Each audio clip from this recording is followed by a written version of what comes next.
I'm Robin Vincent. Are college campuses spaces for free speech and knowledge acquisition, or are they repressing student speech and violating their values? These are the pressing questions on the minds of many faculty, administrators, and students as they returned to campus last week. That's because a number of groups think universities in our state are failing, both by not protecting students of color nor the free speech of students. Here's Amy DeCore with the Michigan chapter of the Council on American Islamic Relations speaking on Wayne State's campus last week. These actions have had a profound impact on Muslim students, Arab students, South Asian students, and all allied students who now walk on their campus in fear. Not fear of peers or debate, but fear of their own university and its police force and their politics. Students report being silenced, intimidated, and excluded from campus life. They are forced to choose between practicing their faith and being punished, between speaking for justice and being criminalized.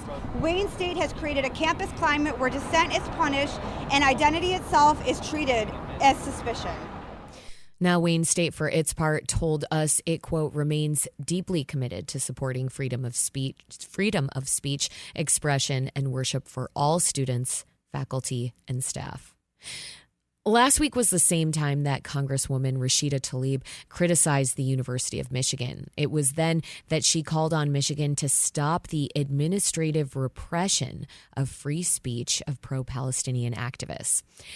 In this vein, the issue at both of these colleges and at universities across the country is not just about free speech, but the particular person speaking.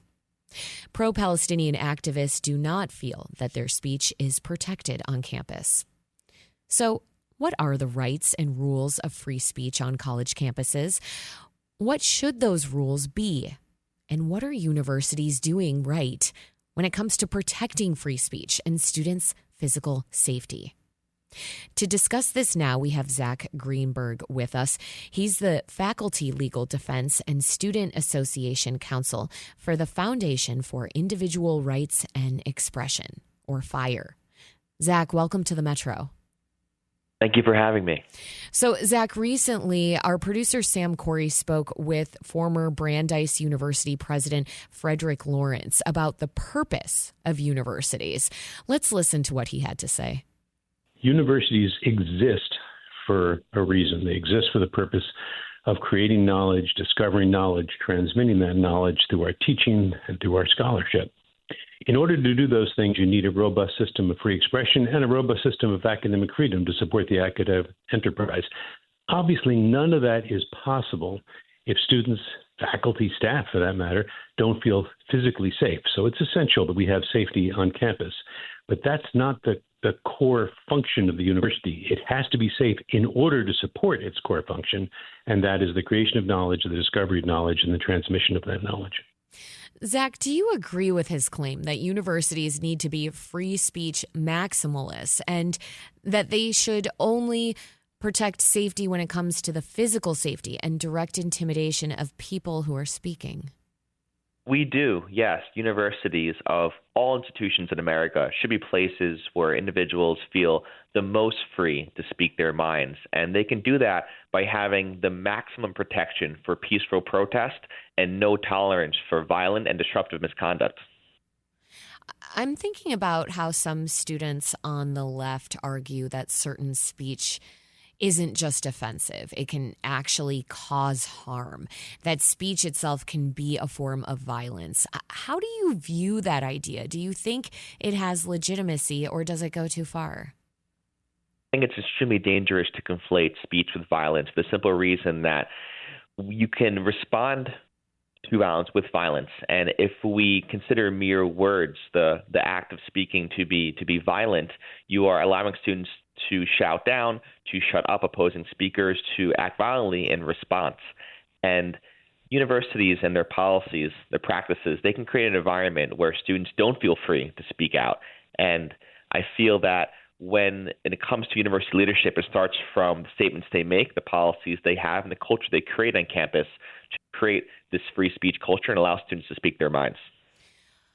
Okay, what about when someone says that they're going to, let's say, bring a bomb to school, or they say that they think that one particular group is full of terrorists, are they inciting violence themselves or inciting violence against particular people and therefore going beyond the limits of free speech? The First Amendment has clear limits between free speech and true threats of violence, a serious intent to commit unlawful violence, which universities can prosecute to ensure safety on their campus. And direct threats to school, whether it's coming from a potential school shooter or bringing a bomb to campus, those have no place at the university and they can be punished. But mere political hyperbole and using rhetoric that invokes violent themes, even suggesting violence, that remains protected political speech, which the First Amendment was designed to protect. And we have to ensure students are able to have these discussions of controversial issues without fearing university punishment.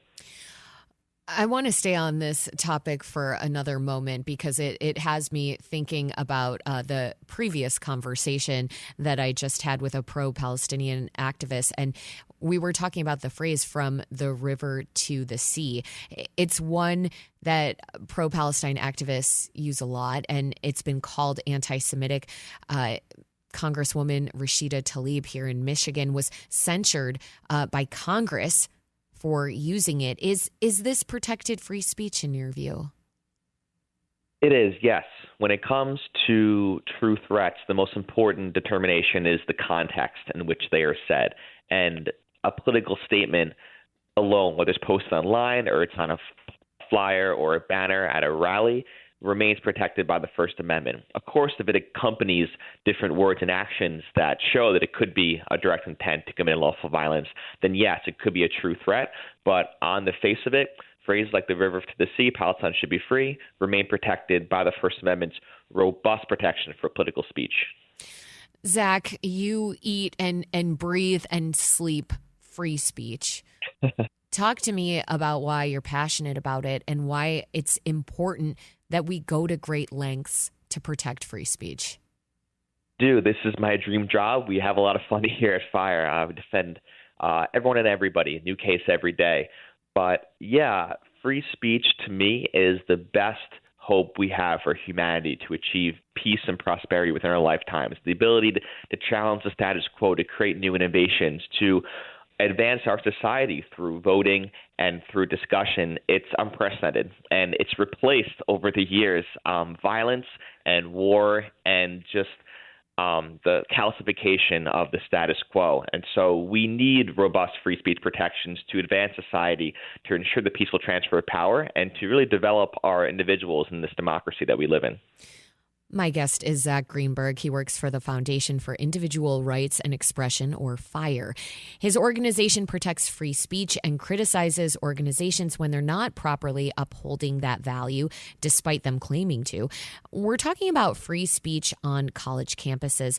And Zach, something that has really struck me about this moment in time when it comes to the way that universities are responding to students trying to exercise free speech is the issue of encampments.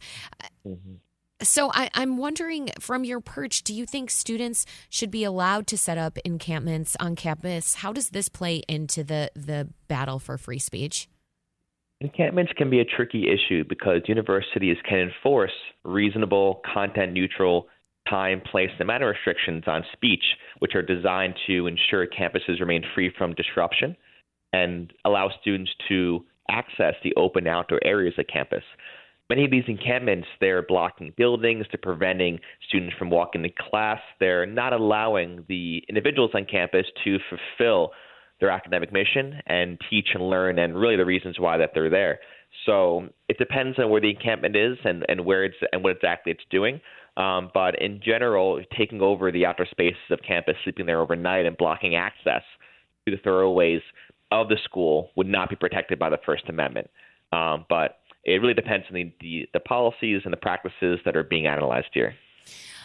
I want to get into the ratings that you all do at FIRE because we're running out of time here, and I think those ratings are interesting, and they're going to give us a window into how schools are doing. You rate them based on a green, yellow, and red system, and it just depends on how they're essentially treating the right of free speech. And of course, green is the best, red is the worst. How do you determine who gets a green light and who gets a red one? It's pretty simple. The simple question we ask is, do the school's policies comply with the First Amendment? If the school has no policies that imperil student speech, they allow students to express themselves as the law requires, they get a green light. But many schools have these speech codes, these policies that restrict students' rights under the First Amendment. And whether it's banning offensive speech or annoying emails or the ability to protest or speak out about the issues they're passionate about, these speech codes are incredibly prevalent at universities in 2025. And the red light and yellow light schools that we see have these speech codes and restrict student free speech rights. However, we're always willing to work with these universities to reform their policies to become better for free speech and get that green light rating, which we would happy to do for free to any university that wants to talk to us. Zach, I'm in the business of truth and clarity, and I think you are too. And so I want to know specifically some examples of colleges that are doing it right and colleges that are doing it wrong. Can you give us a few colleges that have gotten the green rating and the red one? Yeah, we can go. University of Chicago has been a beacon of light when it comes to free speech for a while now. Their Chicago statement is one of the seminal free speech pronunciations of the last couple of decades, and they're doing a great job of protecting peaceful protests while cracking down on the kind of violence and disruption we see that prevents students from expressing themselves. On the other end of the spectrum, you have Harvard University, unfortunately, despite being a very prestigious school, has not done great when it comes to free speech. Students there report a really closed climate of debate and discussion where they do not feel free to speak out, whether it's ostracization from their peers, inconsistent messaging from administrators, from professors, and just a really difficult way to discuss even important issues like the Israeli-Palestinian conflict. And that has to do with their policies, the culture, and the practices of the university. And so two opposite sides of the coin there. And you can learn more about that at thefire.org to see our free speech rankings. In the last 10 seconds we have, because we did mention University of Michigan and Wayne State University, where do they fall and why? That's a good question. I can get back to you on that, but I think they're pretty good. I know they have some issues in the past, but they're on the up and up.